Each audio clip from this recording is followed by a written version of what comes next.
This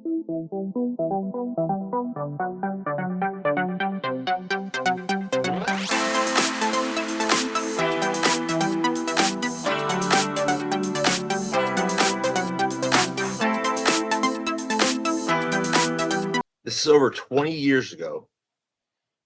All right. I used to have seizures. I went out with my best friend to the mall and I had a seizure.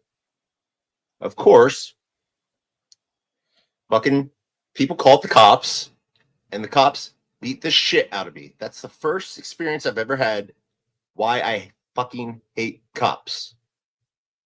So that was over 20 years ago.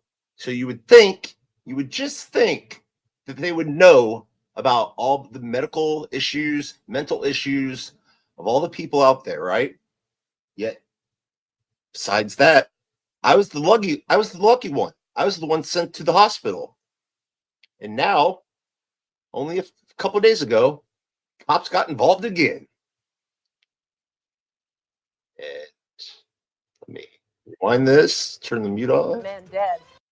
Medical call for seizure ended with a man dead. His family says they witnessed him go limp as at least one officer held him down, and now they're demanding answers and justice. WGN's Jenna Barnes is here now with the latest. Jenna? Ray and Micah, the family has retained attorneys to hopefully get those answers. They say Riker Earl begged for his life and shouted that he couldn't breathe, alleging deputies held him down for more than 15 minutes.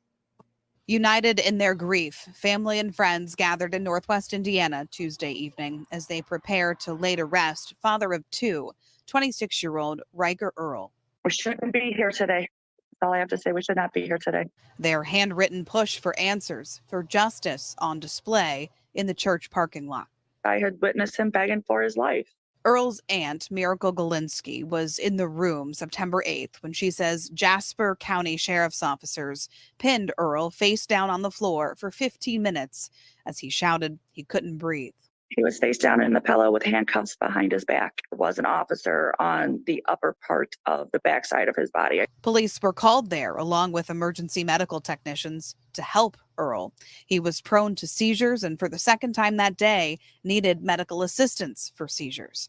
The family says some of the same EMTs responded that second time when his grandmother called 911. And she's the one who has reported that he, in trying to put on his shorts to go to the hospital, fell over and bumped into either a police officer or one of the first responders, and that seemed to trigger a change in their behavior to treating him like a criminal at that point instead of a patient. I had actually bent down next to him and I just told myself, Sissy's here.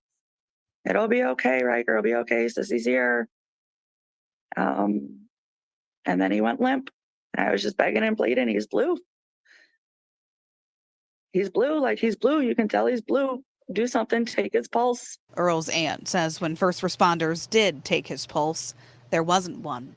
Earl was taken to the hospital where the family says tests confirmed he had no brain activity. He was removed from life support on September 10th. The only thing I really have right now is anger. The sheriff's office statement from 2 days later makes no mention of the alleged circumstances of Earl's death. It reads that on September 8th, officers responded to a medical 911 call from a residence. And on September 10th, the office was informed the patient had passed away. Yeah, the dangers of prone restraint have been known for years to law enforcement. Everybody in the public has known about them since the George Floyd. All right. I'm sorry, but I can't watch any more of that shit. Dude, that is fucked up. And what I was trying to point out is that is exactly what happened to me. Over 20 years ago, they made a medical phone call to the police and they came in, beat the shit out of me, stomped my head into the fucking curb, all that shit. While my friend was standing right next to me, screaming at them, he's having a seizure, leave him the fuck alone. You know, next thing I know, I'm in the fucking hospital. So it's a fucking sad story, and I'm sorry, but I just wanted to bring that up. Dude, I mean, you had every right to bring that up because of the correlation between it. A 20-year difference from what happened to you to what happened to this guy.